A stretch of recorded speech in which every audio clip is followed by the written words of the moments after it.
Halo teman-teman trader, ketemu lagi. Lanjut, tukang video mau bicara. Oke, hari ini saya akan bahas terkait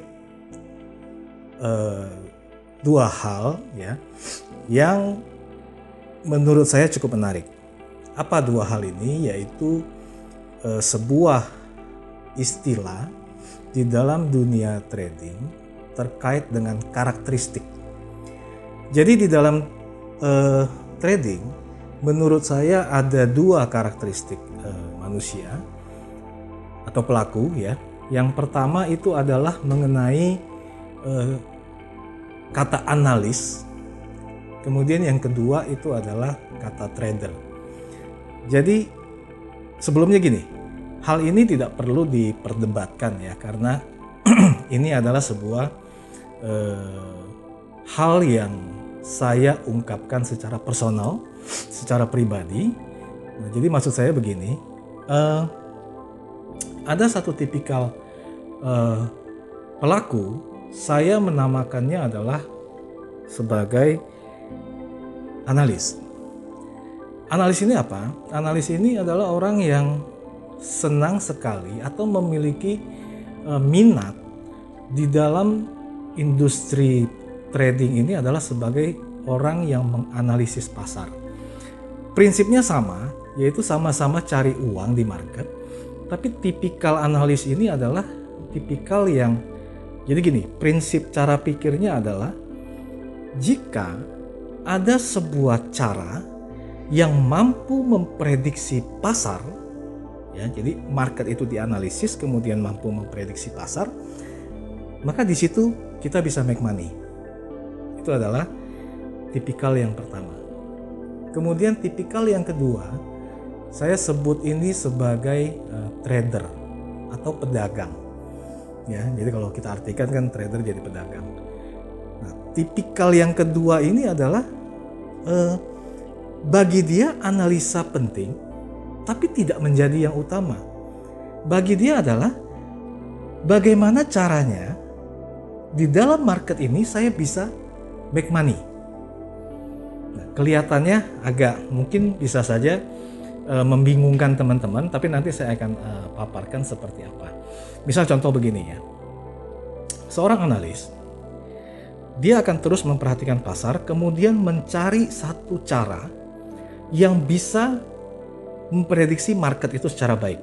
Ya, jadi terus menerus dia akan mendalami, kemudian meriset.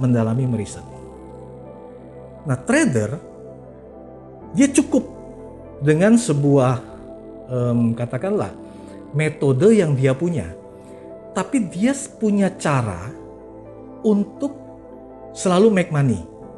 Misalnya contoh begini,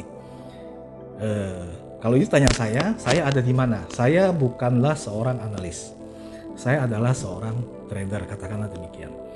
Maka saya tidak pernah memusingkan yang namanya technical.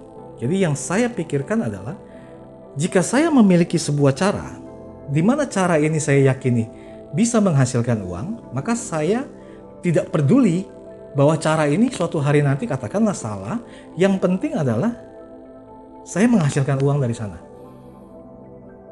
Mudah-mudahan nggak bingung, tapi saya kasih contoh lagi biar lebih sederhana pemahamannya. Misalnya contoh, seorang yang menjalankan strategi martingale atau averaging, ya, dia tidak memperdulikan bahwa prediksi dia harus benar, tapi dia punya strategi adalah, dia tahu bahwa market ini jika terjadi sesuatu biasanya market akan balik, maka biarkan dia salah, tapi dia memainkan uangnya. Ya, mudah-mudahan ini bisa ada sedikit gambaran. Saya mungkin kurang begitu ahli dalam menjelaskan, tapi saya ingin katakan bahwa kalau analis di dalam sebuah organisasi, dia lebih mirip karakteristiknya sebagai seorang engineering, ya. Dia selalu berpikir hal teknis. Tapi kalau trader di dalam satu organisasi, dia lebih mirip seperti seorang pengusaha atau ownernya. Ya, ownernya ini, kalau owner itu pola pikirnya adalah Gimana dia make money? Dengan berbagai cara, dengan berbagai instrumen yang dia punya. Tapi seorang engineering, ya, maka dia akan selalu berpikir bagaimana uang dihasilkan dari mesin ini. Mesin ini harus berproduksi secara maksimal, maka dia berpikir mengenai mesinnya. Tapi kalau seorang trader, seorang pengusaha, dia tidak berpikir ke sana. Yang dia pikir adalah, oke, katakanlah mesin ini tidak menghasilkan besar, maka ada nggak hal lain yang bisa menghasilkan? Ya, misalnya apakah membuat diskon, ya, ataukah katakan membeli mesin baru, ya. Intinya adalah di situ ada terjadi satu perbedaan. Nah, kenapa saya perlu sampaikan hal ini atau memberikan wawasan mengenai hal ini? Karena saya melihat ada sebuah fenomena bahwa pemula itu sangat senang mencari hal-hal yang sifatnya teknis. Terus mencari. Salah nggak itu? Sebenarnya nggak salah. Ya.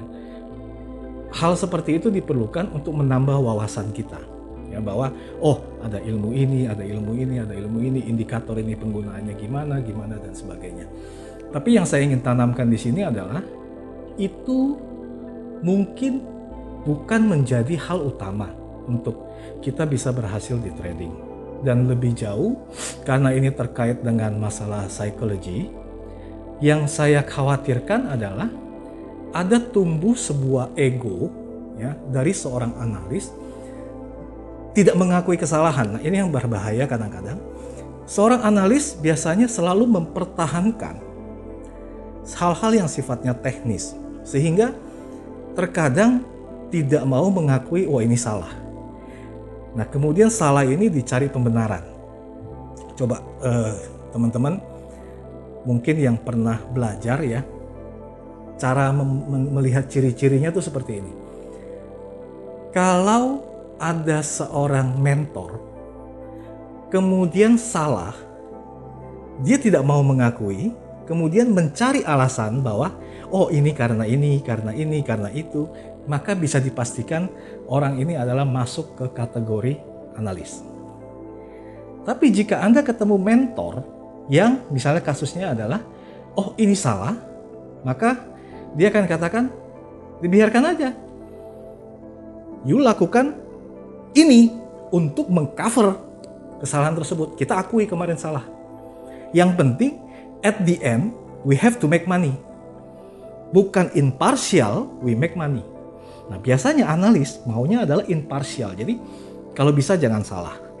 Nah, itu terkait dengan mungkin gangguan psikologi yang bisa terjadi, dan ini banyak sebenarnya, ya. Nah, intinya gini.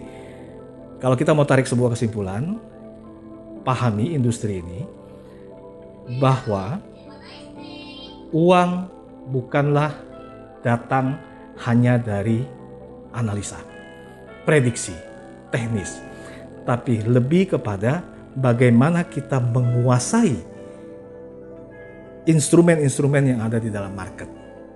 Kemudian kita bermanuver, membuat strategi. Maka itu akan lebih berhasil menurut saya, ya, ke depannya dalam hal trading. Saya kira itu yang mungkin bisa saya sampaikan hari ini, teman-teman. Semoga ini bermanfaat. Thank you.